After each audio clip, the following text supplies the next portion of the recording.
नमस्कार, जनसत्य न्यूज देख रहे हैं आप और मैं हूं आपके साथ सचिन दुबे। कोरोना महामारी का दौर चल रहा है, तमाम जनता परेशान है, लोग अपने घरों में कैद हैं और इसी के साथ ही साथ लॉकडाउन 3 की मियाद 17 मई को खत्म हो जाएगी। लेकिन उसके बाद हमारे देश के पीएम नरेंद्र मोदी जिस तरीके सबके सामने आए, उन्होंने लॉकडाउन 4 का कहीं ना कहीं ऐलान जो है वो कर दिया है, जिसको लेकर तमाम तैयारियां चल रही हैं। और ऐसे में किस तरीके से केंद्र सरकार के साथ साथ लगातार राज्य सरकार यानी कि उनके विधायक और उनके सांसद किस तरीके से कार्य कर रहे हैं, तमाम जनता की परेशानियों किस तरीके से सुन रहे हैं और उनका समाधान किस तरीके से किया जा रहा है, इन तमाम मुद्दों पर बातचीत करने के लिए हमारे साथ आगरा साउथ के विधायक योगेंद्र उपाध्याय जो हैं वो जुड़ चुके हैं। सबसे पहले आपका बहुत बहुत स्वागत है जनसत्य न्यूज पर। धन्यवाद जी योगेंद्र जी, लगातार तस्वीरें आप भी देख रहे हैं, जिस तरीके से महामारी का दौर चल रहा है। लॉकडाउन 3 की मियाद अब खत्म होने वाली है, लेकिन लॉकडाउन 4 का भी ऐलान कर दिया गया है। अगर बात की जाए आपके क्षेत्र की, तो किस तरीके से वहां पर कार्य चल रहा है? देखिए, जहां तक आगरा का सवाल है, आगरा हॉट स्पॉट बना हुआ है जी, और पिछले कई दिनों से वहां पर दिन प्रतिदिन कोरोना पेशेंट्स की संख्या बढ़ती जा रही थी और खासतौर से हमारा क्षेत्र तो पूरी तरह हॉट स्पॉट ही है। आगरे में भी हॉट स्पॉट के अंदर हॉट स्पॉट वही है। तो उसमें लेकिन मैं इस बात को मानता हूं कि शुरू में कुछ कोताही रही होंगी, लेकिन बाद में जो कारण बन रहे थे कोरोना फैलाव के आगरा के अंदर, उनके कारण को उनका निराकरण करने के लिए 3 सिस्टम में मैं बांटता हूं पूरे उसको सिस्टम को। पहला तो प्रशासनिक व्यवस्थाएं जो कुछ कारणों को दूर करके उसका निराकरण दे सकती थी। दूसरा चिकित्सीय व्यवस्थाएं और तीसरा नगर निगमी व्यवस्थाएं। तो प्रशासनिक व्यवस्थाओं ने अपने आप को काफी दुरुस्त किया। मरकज से ये फैला हुआ, मरकज को अंकुश लगाया। फिर आगरा के 2 हॉस्पिटल्स की वजह से फैला हुआ तो हॉस्पिटल्स पे अंकुश लगा। ये प्रशासनिक व्यवस्था से हुआ। फिर दूध वालों के माध्यम से जो खुला दूध बिकता था वह इसके कैरियर बने, तो दूध पर बैन लगाकर, बिक्री का बैन लगाकर और 2 दिन के अंदर पैकेट्स के दूध का वितरण की व्यवस्था कर उसको मैनेज किया। फिर सब्जियों के विक्रेता वो इसका कॉज बने तो उस पर अंकुश लगाया। एक यह प्रशासनिक व्यवस्था जिसने काफी दुरुस्त काम किया था। लेकिन चिकित्सीय व्यवस्थाएं आगरा में चरमरा गई थी। आगरा का SN medical college, CMO Agra, CMS district hospital Agra, इन तीनों के कारण उतनी तेजी से इफेक्ट नहीं हो रहा था और उसका निराकरण नहीं हो पा रहा था। तो लेकिन पिछले कुछ दिनों से जब प्रदेश सरकार ने, योगी जी की सरकार ने यहाँ पर एक नोडल अफसर सीनियर आईएएस आलोक कुमार जी को और रजनीश दुबे चिकित्सा शिक्षा के प्रमुख सचिव को भेजा, तो इस पर भी सुधार हुआ। और जो दोषी वो थे अधिकारी या कोई लापरवाह अधिकारी थे, उनको यहाँ से हटाकर कुछ सक्षम अधिकारी को लाया गया, तो चिकित्सीय व्यवस्थाएं भी दुरुस्त हुई। जिस तरीके से योगी सरकार कार्य कर रही है, काफी सराहनीय कार्य है। लगातार पैसे खर्च किए जा रहे हैं, जनता तक हर एक सुविधा पहुंचाने की पूरी कोशिश भी की जा रही है। लेकिन ऐसे में पलायन जो है एक बड़ा सवाल खड़ा होकर जो है वो सामने आ रहा है, क्योंकि कई राज्य जो है वो लगातार जो मजदूर हैं वो सबको अपने घर वापस बुला रही है। हालांकि योगी सरकार ने भी अच्छे तरीके से कार्य किया, जहां पर कई ऐसे मजदूर जो लगातार दूसरे देश में थे, माफ कीजिएगा, जो दूसरे प्रदेश में थे, उन्हें वापस बुलाया गया। लेकिन और भी ऐसे मजदूर हैं जो लगातार बाहर हैं और कहीं ना कहीं वापस से यूपी में आंकड़े जो हैं वो बढ़ते ही जा रहे हैं। देखिए, जो प्रवासी आगरा या यूपी में प्रवासी मजदूर हैं, एक समस्या वो, और दूसरा जो यूपी के बाहर हैं उनको वापस लाना, वो वहां पर परेशान है, यहाँ पर दूसरे स्टेट्स के जो हैं वो परेशान है। तो योगी सरकार ने बड़े खूबसूरती से मैनेज किया कि बाहर से अपने लोग किसी तरह आ जाएं और यहाँ के उनको सुकून मिलेगा। तो उनको भी क्वारंटाइन करना, उनका चेकिंग करना, उनको ये देखना संक्रमित तो नहीं है, इस पूरी व्यवस्था को ध्यान में रखा गया। और ऐसे ही जो यहाँ से भेजे गए हैं, उसमें खासतौर से आगरा का उदाहरण दूं, परसों बिहार के काफी लोग आगरा से भेजे गए और उससे 4 दिन पहले राजस्थान के लोग भेजे गए थे। तो उन प्रॉपर चेकिंग के साथ, प्रॉपर चिकित्सीय परीक्षण के साथ भेजा गया, जिससे कि कैरियर न बने। तो इस तरह योगी सरकार ने बहुत ही संवेदनशीलता का परिचय देते हुए, मानवीयता का परिचय देते हुए और चिकित्सीय पूरी सुविधाओं को देखते हुए ये इंतजामात किए थे, जिसके लिए मैं उनकी प्रशंसा करता हूं। और हर व्यक्ति जो व्यवस्था कर रहा है। जी योगेंद्र जी, जिस तरीके से आप बता रहे हैं, क्योंकि सरकार जो है बड़ा अच्छे तरीके से कार्य कर रही, कई योजनाओं के तहत कई जनता की समस्याओं का समाधान जो है वो हुआ है। लेकिन ऐसे में अगर देखा जाए, हकीकती अगर बात की जाए, जमीनी स्तर की अगर बात की जाए, तो कहीं ना कहीं ऐसे आरोप लगाए जा रहे हैं कि जो निचले स्तर के अधिकारी हैं वो कहीं ना कहीं घोटालेबाजी कर रहे हैं, कहीं ना कहीं वो सक्रिय नहीं है। इनको लेकर क्या कुछ कहेंगे आप? देखिए, हर जगह हर तरह का एलिमेंट मौजूद है। मैंने खुद कहा कि चिकित्सीय व्यवस्थाएं जो आगरा में थी, उसके अधिकारी लापरवाह थे और वो आउटपुट नहीं दे पा रहे थे। जब इसकी शिकायतें हम लोगों के माध्यम से ऊपर पहुंची, तो उस रजनीश दुबे जी, जो उत्तर प्रदेश चिकित्सा शिक्षा के प्रमुख सचिव हैं, वो स्वयं आए और उन्होंने हम लोगों की जो शिकायतें थी, हम लोगों के जो सुझाव थे, उनको सही माना कि सुझाव लागू होने चाहिए। और जो शिकायत में खुद देखा कि हाँ, लापरवाही हो रही है, और उसी का परिणाम था कि एसएन मेडिकल कॉलेज के प्रिंसिपल तुरंत हटाए गए और दूसरे बुलाए गए हैं। ऐसे ही सीएमएस मेडिकल कॉलेज के वो हटाए गए, दूसरे बुलाए गए। सीएमओ साहब को विश्राम दे दिया गया और दूसरे सीएमओ पांडे जी एक चार्ज देखने के लिए बुला लिए गए। तो जहां कहीं से भी थोड़ी बहुत भी ऐसी शिकायत मिल रही है कि अफसरों की लापरवाही या कोताही, तो मेरे नेता, मेरे मुख्यमंत्री उसमें कोई कोताही नहीं कर रहे हैं। वो तुरंत निर्णय ले रहे हैं, तुरंत उस पर एक्शन ले रहे हैं। अच्छा, अगर बात की जाए आपके क्षेत्र की, तो यहाँ पर किस तरीके से कार्य हो रहा है? अगर बात की जाए सैनिटाइजेशन का जो काम है वो किस तरीके से यहाँ पर हो रहा है?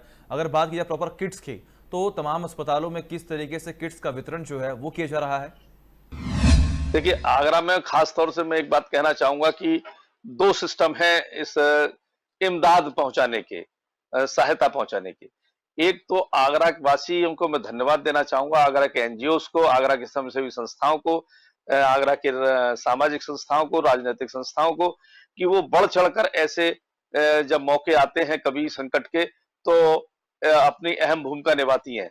आगरा ने वो सीन भी दिखाया 29-30 मार्च को, जब 2-2.5 लाख लोग आगरा से पास हुए और कोई भी भूखा नहीं गया, बल्कि उनको जब पैकेट्स भोजन दिए जा रहे थे, तो हाथ जोड़ के कहते थे हम, हमारा पेट भर गया और हम पे काफी है, आगे की यात्रा तक के लिए है। ये आगरा की ही देन थी। यहाँ के प्रशासनिक अधिकारियों ने, जो योगी सरकार ने उनको हिदायत दी थी, उसके अनुसार काम किया। और आज अब भी मैं स्वयं अपने क्षेत्र में सैनिटाइजिंग कराता हूं, अपने अपने ही एफर्ट से। जो मेरे पास मैं प्राइवेट रूप से संसाधन जुटा लेता हूं अपने इष्ट मित्रों से या व्यापारिक संस्थाओं से, उनको करा के आया हूं। मैं अभी आगरा में बेलनगंज, कचहरी घाट, रावतपाड़ा, पथवारी, ये बड़े व्यापारिक केंद्र हैं। तो यहाँ पर मैं और पुरुषोत्तम खंडेलवाल जी, हमारे आगरा उत्तर के विधायक हैं, दोनों ने कंबाइंड अभी अभियान चलाया था, मुश्किल से 1.5 घंटे पहले। इसलिए कंबाइंड चलाया क्योंकि वहां के जो व्यापारिक क्षेत्र है हमारे क्षेत्र में है, यानी कार्य क्षेत्र हमारे में है, और निवासी वो लोग नॉर्थ, आगरा नॉर्थ के हैं।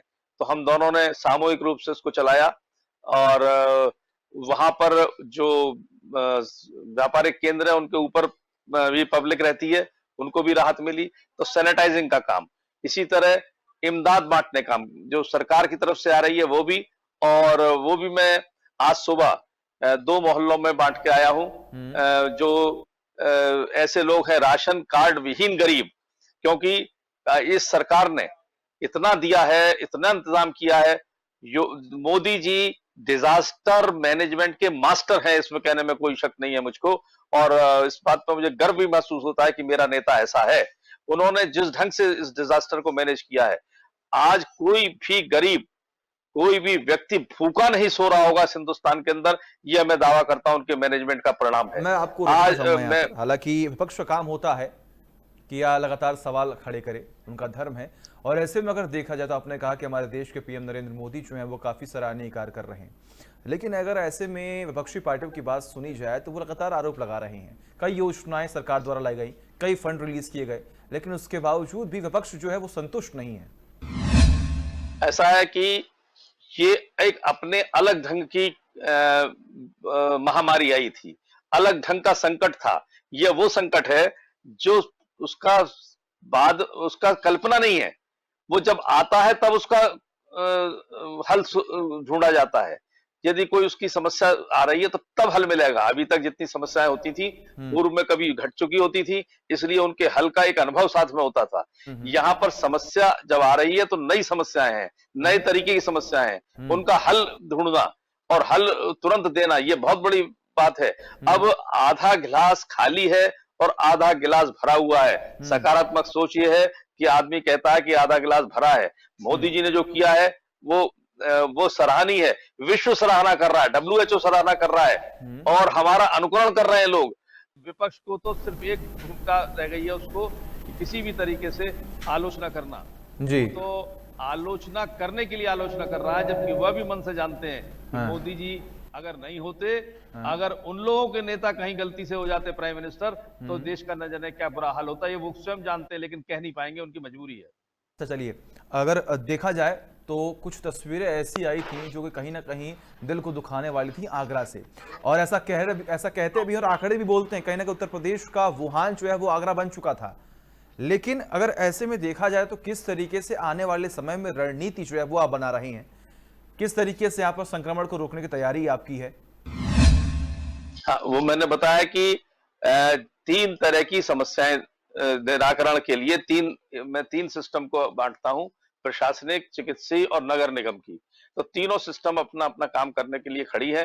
हालांकि नगर आयुक्त को बारे में भी कहा गया है कि थोड़ा सा इनको भी ज्यादा इफेक्टिव काम करना चाहिए आगरा के अंदर, जो कम दिख रहा था। तो उसके लिए भी इन अधिकारियों ने कहा कि ठीक है, कराएंगे। अब अब कड़ाई भी थोड़ी बरती गई है। मैंने जब परसों हम लोग बैठे थे सीनियर अधिकारियों के साथ, जो उत्तर प्रदेश के और आगरा के, तो एक बात कही थी कि लॉकडाउन के अनुशासन को जनता को स्वीकार करना होगा, मानना चाहिए। पुलिस को कड़ाई करनी चाहिए, कड़ाई करे पुलिस, लेकिन लड़ाई ना करे, हिफाजत के लिए खड़ी हो, मुजामत के लिए खड़ी ना हो।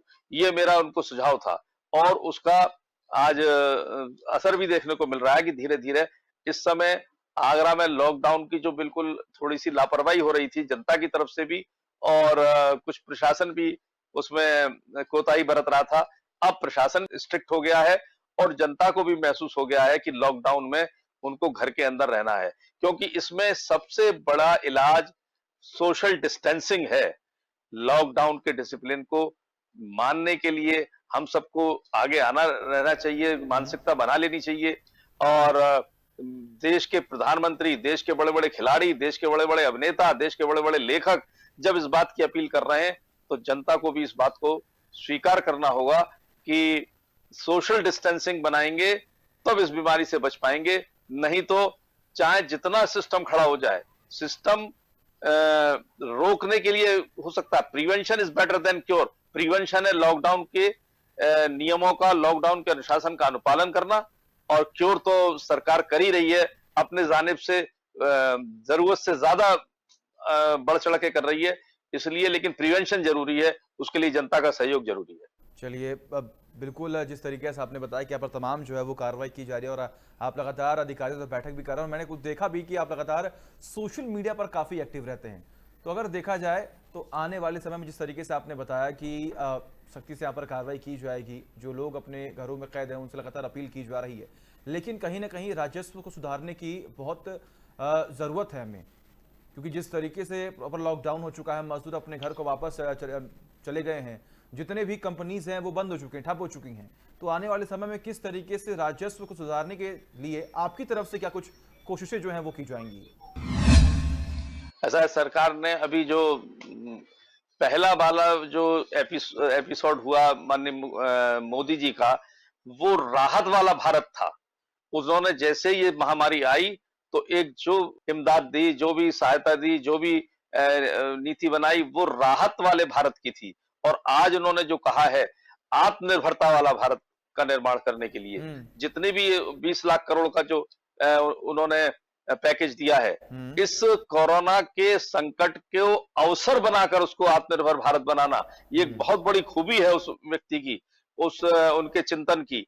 और उन्होंने जो एक नारा दिया कि लोकल और वोकल, यानी अब लोकल चीजों को डेवलप करें और उसके लिए वोकल यानी प्रचार करें, उन्हें एस्टेब्लिश करें हम लोग, जिससे कि लघु उद्योग, सूक्ष्म उद्योग, छोटे मझले मझोले उद्योगों को बल मिलेगा और उससे आत्मनिर्भरता भी बढ़ेगी और आर्थिक स्थिति मजबूत होगी। जी, बिल्कुल। अब जाते-जाते आपसे जानना चाहूँगा कि आप क्या कुछ संदेश देना चाहते हैं हमारे चैनल के माध्यम से तमाम जनता को, क्या वो किस तरीके से रहें और लॉकडाउन 4 में किन-किन चीज़ों का वो पालन जो है वो करें? देखिए, लॉकडाउन 4 जैसा माननीय मोदी जी ने कहा कुछ नए कलेवर का होगा। नए कलेवर से मैं अंदाज लगा रहा हूं, क्योंकि बाकी तो हमारे मास्टरमाइंड वही हैं, लेकिन मैं अंदाज लगा रहा हूं कि कुछ जो येलो जो ऑरेंज जोन और ग्रीन जोन है, यहाँ पर शायद कुछ रिलैक्सेशन दिए जाएंगे और कुछ उद्योगों को खोलने की, कुछ रोजगारों को, संसाधनों को खोलने की अवसर मिलेंगे। और जो रेड जोन है जिसमें आगरा है, तो इनमें अभी उतनी छूट नहीं मिल पाएगी, लेकिन जनता को चाहिए, जब माननीय प्रधानमंत्री जी हाथ जोड़ जोड़कर, देश के अभिनेता हाथ जोड़ जोड़कर, देश के लेखक, मीडिया कर्मी, ये सब हाथ जोड़ जोड़ कर अपील कर रहे हैं, बाकी जो भी प्रोमिनेंट सेलिब्रिटीज हैं वो कह रही हैं कि सोशल डिस्टेंसिंग को बनाए रखें, तो मैं यही कहना चाहूंगा कि सोशल डिस्टेंसिंग को बना के रखिए, व्यापारी वर्ग मुनाफाखोरी से बचे और जमाखोरी से जनता बचे। जनता की भी एक वृत्ति हो जाती है, हालांकि उस पर बिल्कुल अंकुश पा लिया गया, आज ये है नहीं, शुरुआत में ये डेवलप हुई थी, लेकिन आगरा के प्रशासन को मैं साधुवाद देना चाहूंगा, डीएम और एसएसपी को, जिन्होंने बड़ी खूबसूरती से इस पर अंकुश लगाया कि जनता की जमाखोरी की वृत्ति को रोका और ऐसी व्यापारियों की मुनाफाखोरी की वृत्ति को रोका। और अब हर चीज मार्केट में उपलब्ध है, हर वस्तु उपलब्ध है, किसी की स्कैरसिटी नहीं है। तो मैं जनता से बस यही कहना चाहूंगा कि लॉकडाउन का अनुशासन और लॉकडाउन का अनुपालन, ये दोनों अपने आत्मसात कर लें। अभी न जाने कितने महीनों इसी माहौल में हमको जीने की आदत डालनी पड़ेगी और इसमें जीना पड़ेगा, क्योंकि अभी ये वायरस इतनी जल्दी समाप्त नहीं होने वाला। तो उसके सलीके को सीखना चाहिए और सलीके को अपने जीवन में उतारकर उस तरीके से अपना जीवन यापन करने की एक शैली को डेवलप करना चाहिए। बहुत शुक्रिया योगेंद्र जी, आप हमारे साथ जुड़े और तमाम जानकारी और किस तरीके से आने वाले समय में आपकी रणनीति होने वाली है, ये तमाम जानकारी जो है वो आपने हमको दी। बहुत बहुत शुक्रिया योगेंद्र जी। तो सुना आपने किस तरीके से यहाँ पर हमारे साथ योगेंद्र उपाध्याय, जो कि आगरा साउथ के विधायक हैं और लगातार पूरी कोशिश कर रहे हैं कि जल्द से जल्द आगरा को रेड जोन से ग्रीन जोन में जो है वो शामिल कर दिया जाए। फिलहाल अगर आपको हमारा ये स्पेशल सीक्वेंस पसंद आया तो इस वीडियो को लाइक करें, चैनल को सब्सक्राइब करें। धन्यवाद।